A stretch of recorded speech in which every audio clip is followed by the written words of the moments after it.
Hi, everyone. We all appreciate the relevance of this topic, which is group accounting, right? Including business combinations, which is Ind AS 103, consolidated financial statement, which is Ind AS 110. And then, of course, we have Ind AS 28, which is investment in associates and joint ventures, Ind AS 111, which is joint arrangements. And then, of course, we have disclosure standard and also separate financial statements with the Ind AS 112 and Ind AS 27, respectively, right? Friends, since this particular topic is heavily tested in the examination, right? We need to be absolutely comfortable in terms of the approach, in terms of the steps that we need to follow, right? When we try to attempt the questions on group financial statements or consolidation, right? So what we want to do is, we want to create a specific approach wherein we are able to read the questions, we are able to kind of solve these questions together and see to it that no matter what is the question, what type of question, whether it's a simple question or a complex question, we are able to very comfortably use this approach to solve any such kind of questions in the examination. Okay, so what we want to do is basically start with something very basic, something very fundamental in group accounting, and gradually build our comfort on the complex transactions that can arise, and we keep on tweaking, tweaking these questions with more adjustments to follow and making it more comprehensive, from the examination preparation standpoint. All right, let's have a look at the first question. Now this question is essentially on simple consolidation, right, where we're talking about 100% acquisition. Now, the moment I say I'm looking at 100% acquisition, it means that there is no non-controlling interest. Okay, let's have a look at the question there. It says that company X acquired 100% shares in company Y on 31st of March 2021. Okay, and then it says the balance sheet of the companies as on 31st of March 2021. Again, this is the same date. So what we need to be very, very comfortable knowing here is that, and let's call it our first working. We say that the relationship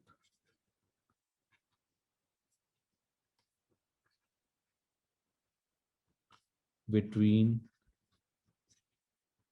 entities, right?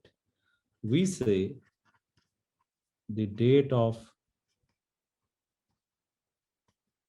acquisition is given to us, which is 31st of March 21. And also we are given the balance sheet as on 31st of March 2021, which by default, by the way, is also our reporting date, right? So we are saying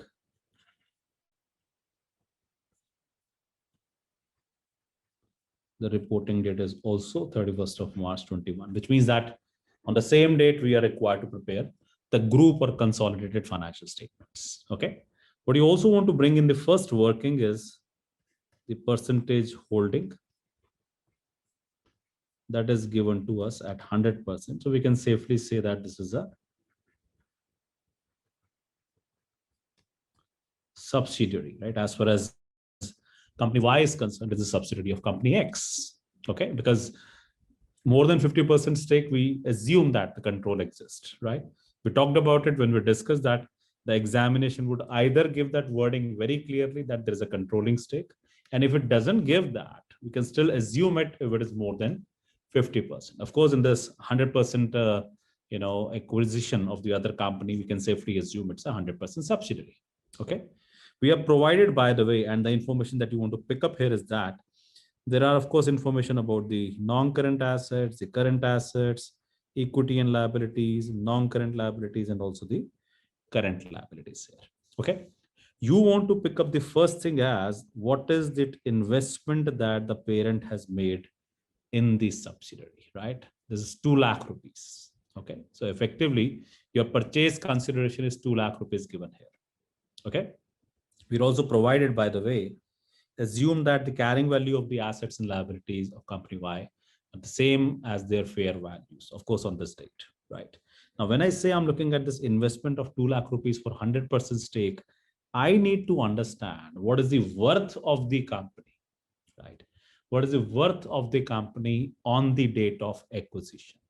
Why do we need to do that? Because we want to calculate goodwill for that. Okay. So when I look at this scenario, in a very simplistic scenario, I may say I need to calculate my goodwill. Okay. There are two ways we can do that. So let's try to understand the process and also understand what is the recommended approach here. My purchase consideration that is provided at 2 lakh rupees. Okay. Now, how do you calculate the net worth of the company? We may say it is either total assets minus the liabilities, the non-current and current one, or it could purely be the equity, right? So if I know what is my equity, which is nothing else but assets minus liabilities, I can very well use that for the purposes of reference, right? To calculate the net worth of my company. Okay. We would, from an examination standpoint, we would always be using equity.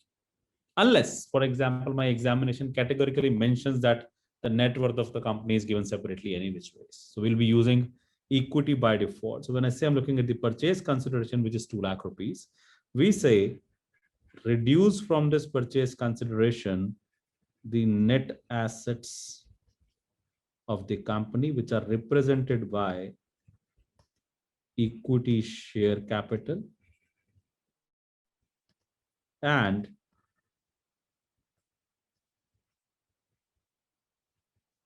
retained earnings. So this is all on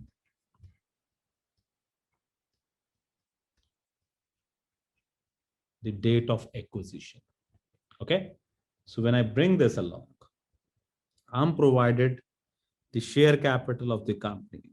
By default, this would remain intact. Right? This is any which way is the same. So we'll use it the same date. So 1,50,000 rupees is the equity share capital. And then we're also provided retained earnings, which is 50,000, right? You want to remember also that the equity may also comprise of other comprehensive income or some reserves, etc. We need to also take those when we calculate the net worth, right? It's all about assets minus liabilities and any form of equity, share premium, general reserves, specific reserves, they would all be considered from the calculation of the net worth or the net equity there, right? So when you look at this total, this comes also as 2 lakh rupees, which means that my goodwill is measured at 0 value in this case, right? Well, sounds interesting. Doesn't normally happen. As we understand under business combinations, there's always some goodwill. It could be a positive goodwill, it could be a negative goodwill, but only in this question, for example, we may conclude that there is no goodwill in place, right? Anything else apart from this? Not really, because my acquisition date and my reporting date are the same. So there is no movement per se, and we can simply do the calculation of, or we can simply do the preparation of the consolidated balance sheet for the group of codes. So we are saying basically the final answer, which is consolidated balance sheet of company X as at 31st of March 2021. Okay. Now, when you look at this, we'll use exactly the same format, right? We'll use exactly the same format as given indication here, right? Which is assets, wherein we have non-current assets. And then we are talking about property, plant and equipment, right? Here we place the amount.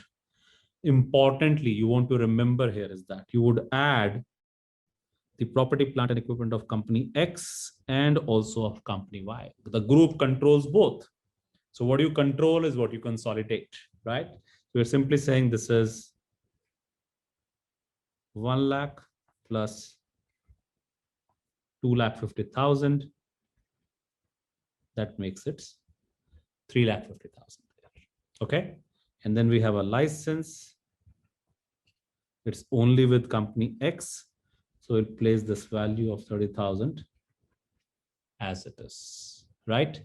Now, when you look at this term, which is investment in company Y, okay, where do you place it? How do you do that? We're simply saying that this is a group investment, right? The parent has made the investment in subsidiary, which is basically the group has made the investment in itself. So there is nothing called as an investment in the same company, right? Group is indeed a single economic entity, right? So from that perspective, this 2 lakh has no place. I should have had a goodwill instead of that, but then the value of that is 0. So I can still say with my working 2 that my goodwill is worth 0, and I can use that as my reference. So we have brought it here. Okay, that covers our total non-current assets, by the way, at this point in time, right? So what do we got? We got current assets. Now you again add simply the current assets of both the entities. Inventories would be 40,000 plus 30,000, that makes it 70,000.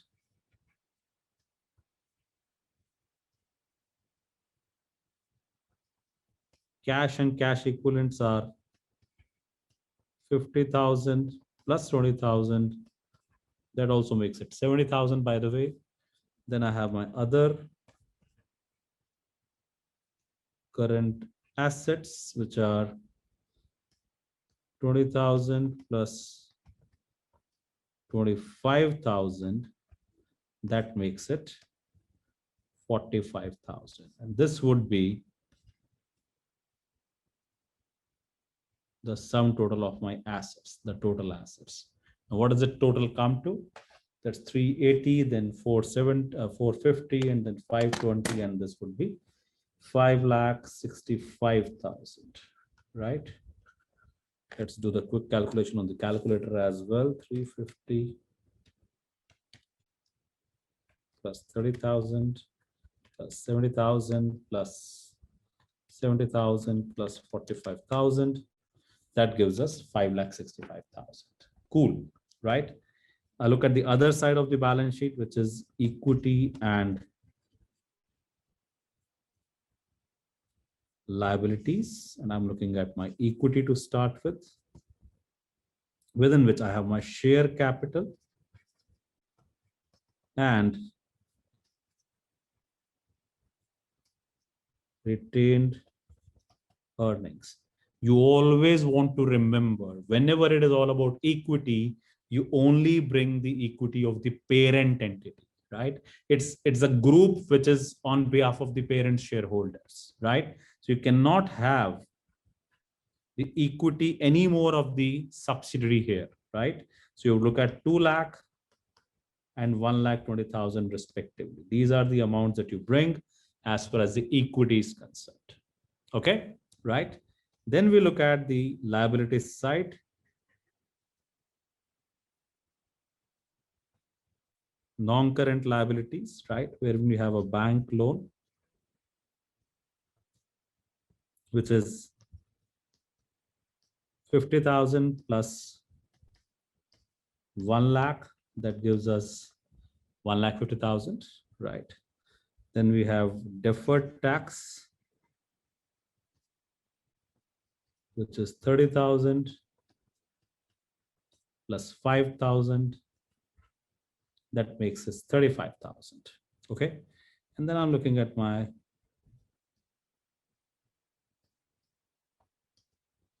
current liabilities, wherein we have payables, 15,000 plus 10,000, which is 25,000. And then we have other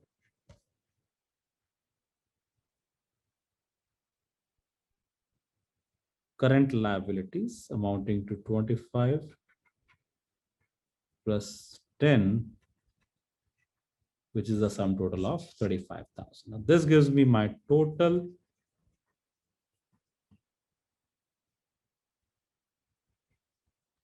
equity and liabilities. Okay. So we're looking at 3,20,000 plus 150 would make it 370. 370 and 35 would be 405.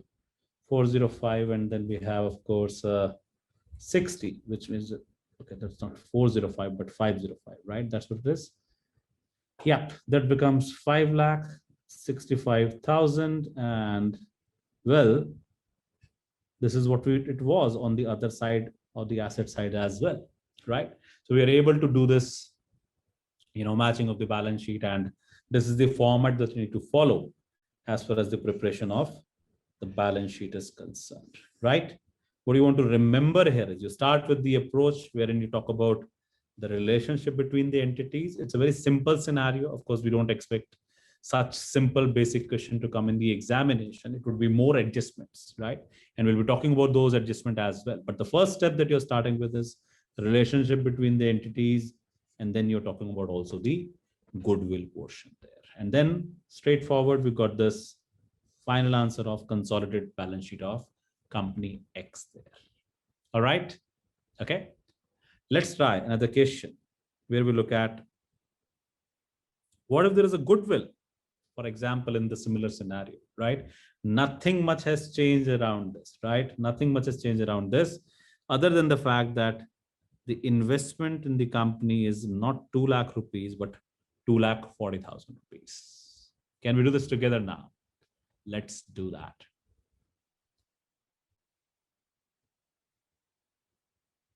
We are given company X acquired 100% shares in company Y on 31st of March 2021. So the acquirer is company X, acquiree is company Y, stake is 100%. It's a controlling stake. The date of acquisition is 31st of March.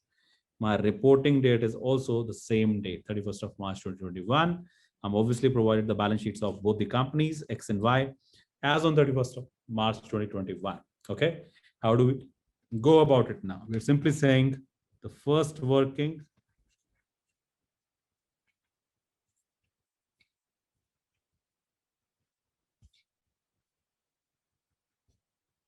the relationship between entities. Okay.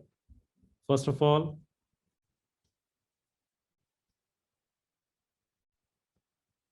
the date of acquisition, which is 31st of March 21, which is also the reporting date, right? We have got the percentage holding, which is 100%, thereby making it a subsidiary. Okay. The second working that we have got is, of course, the calculation of goodwill, wherein now we are saying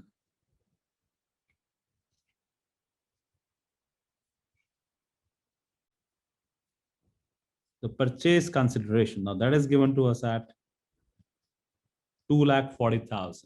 Okay. Less net assets. Okay. Which is represented by share capital of the subsidiary, 1,50,000, and also the retained earnings, which is 50,000. So effectively, it means that you're paying 2,40,000 for something worth 2 lakhs, thereby creation of a goodwill in your balance sheet. At a group level, it results into a creation of a goodwill there, right? Our amount is 40,000 rupees. Okay. Now, any other adjustments? Well, it's the same date acquisition, 100% acquisition. We don't have to go any farther, right? We're also provided that the carrying value and the fair value are the same. So nothing typical about it, nothing complicated about it. So we are good to prepare consolidated balance sheet of X Limited or company X as at 31st of March 21, right? Same format, assets,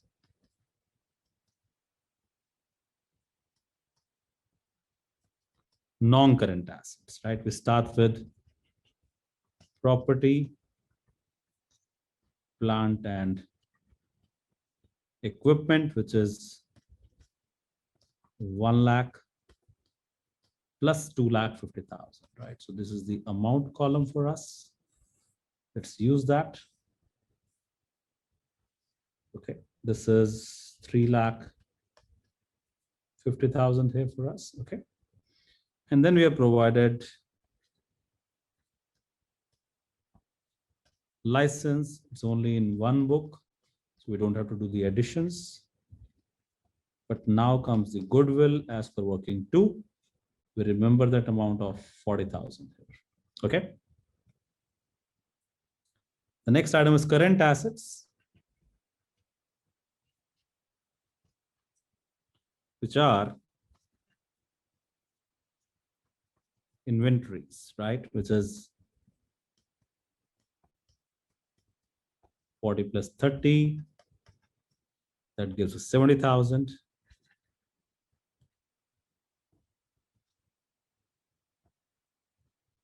Cash and cash equivalents, 50 plus 20. That's another 70. Other current assets, right? Which is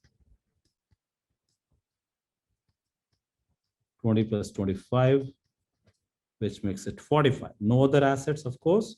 So we can have the total assets. Now this amounts to 350 plus 30, 380, that makes it 420, 420, and then 70 plus 70, that's 140, which is 560. And then we have 45, that would make it 6,05,000 as my total assets. Okay. On the other side, we have equity and liabilities. We start with, of course, equity again, purely the parent's equity, share capital only of the parent, which is 2,40,000.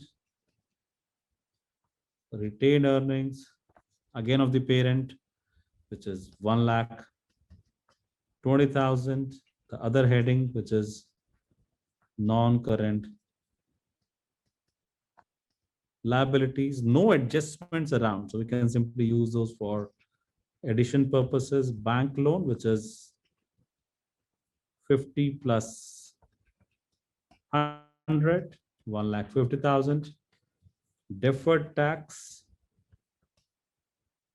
which is 30,000 plus 5, making 35,000. And then we have, of course, current liabilities.